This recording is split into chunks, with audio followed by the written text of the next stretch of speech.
Hello, I'm Dr. Anna.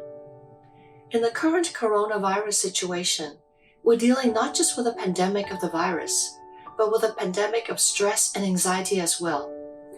Day after day, week after week, and month after month, we cope with not just a threat to our health, but with massive disruptions in our daily lives. We may worry about catching the virus, not able to get regular health care, job losses, interruptions with school, inconveniences with so many businesses being closed, disruptions in our social life, more demands at home with everyone there, and uncertainties about the future. It is normal to feel stressed, anxious, and even overwhelmed. When we deal with stress day in and day out over a long period of time, our minds can go into overdrive. We can become anxious, irritable, and fearful. In an anxious state, the mind tends to think less clearly, and we can become more reactive and less rational. Our system may become overactivated, and a small problem can provoke us to react in an over-exaggerated manner. We may be more prone to lose our temper, make poor decisions, or to overreact to potential and imagined risks. It is important to restore our minds back to equilibrium or to a calmer, more stable state. There are some effective strategies that we can use to do this. First, you may be surprised that the best way to deal with anxiety is simply proper sleep. Getting adequate amounts of sleep every night will restore your mind and body to a healthier state. To have proper sleep, it is important to limit your caffeine and alcohol intake. Caffeine is a stimulant. It can cause insomnia and make anxiety worse. Alcohol may relax you initially at bedtime, but it interferes with regular sleep patterns and blocks dream sleep, which is the most restorative part of sleep, so you may wake up groggy and tired. How much sleep is needed differs from person to person. On the average, it is 7 to 9 hours for most adults. To find out how much sleep you need, let yourself sleep naturally for a few days to a week. While limiting caffeine and alcohol, go to bed at about the same time every night and let yourself wake up naturally without an alarm. Keep track of the number of hours you sleep per night. Then you'll know how much sleep you typically need. If you can only choose one strategy to deal with anxiety, then simply get adequate sleep on a regular basis. The second thing that we can do to overcome anxiety is to practice slow, deep breathing.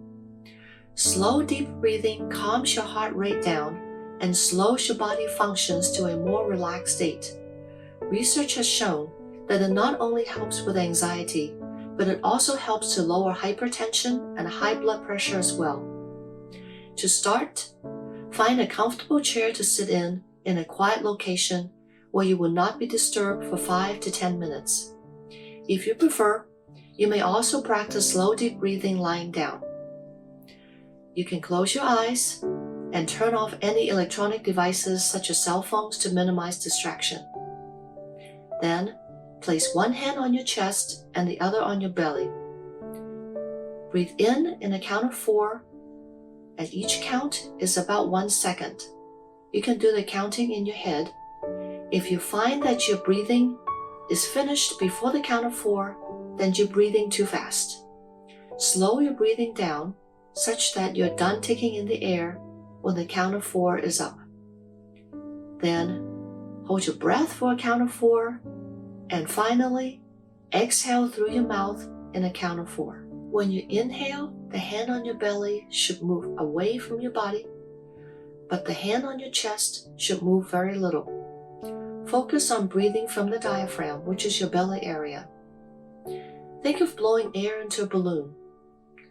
The balloon expands as air goes in, so your hand will move away from your body, and the balloon contracts as air goes out, so your hand will go in toward your body. The two words to focus on are slow and deep. The count of 4 will help slow the breathing down. Putting your hand on your chest and your belly will help direct the breathing further down into the diaphragm to avoid shallow breathing from the chest. Let's practice a few times. Sit comfortably with both feet on the floor. Put one hand on your chest and the other one on your belly. Now breathe in through your nose. 1, 2, 3, 4. Hold your breath. 1, 2, 3, 4. And breathe out. 1, 2, 3, 4. Now once again, breathe in, and as you do, your hand is moving away from your belly. Hold your breath. 1, 2, 3, 4. And exhale. 1, 2, 3, 4. And your hand is moving back toward your body. One last time. Breathe in. 1, 2, 3, 4. Hold your breath. 1, 2, 3, 4. And breathe out. 1, 2, 3, 4. Practice slow, deep breathing for about 5 minutes. You should feel calmer and more relaxed. If you have difficulty falling asleep, this exercise will help you. You can practice it lying down with your eyes closed when you go to bed. If you have been struggling with anxiety for some time, then do the exercise 3 times per day, about 5 minutes each time. Most people prefer to practice in the morning, shortly after getting up, then in the afternoon, after lunch, and then again in the evening before bedtime. You can also practice it when you feel anxiety coming on, in addition to the 3 times. To calm your system down throughout the day, it is best to practice when you're not anxious. The best time to fix a leaking roof is when it is not raining. If anxiety has been a regular problem for you, it will take a few weeks of practicing slow, deep breathing for you to start feeling better. This is normal. Your mind needs a few weeks to calm down from being on overdrive. So don't give up if it doesn't seem to work right away. It does work. Keep at it and give your mind the time it needs to recover. Once you feel better, you can gradually decrease the frequency of the exercise.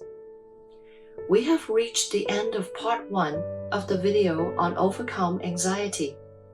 There are 3 more interventions which will be presented in part 2. I encourage you to tune in.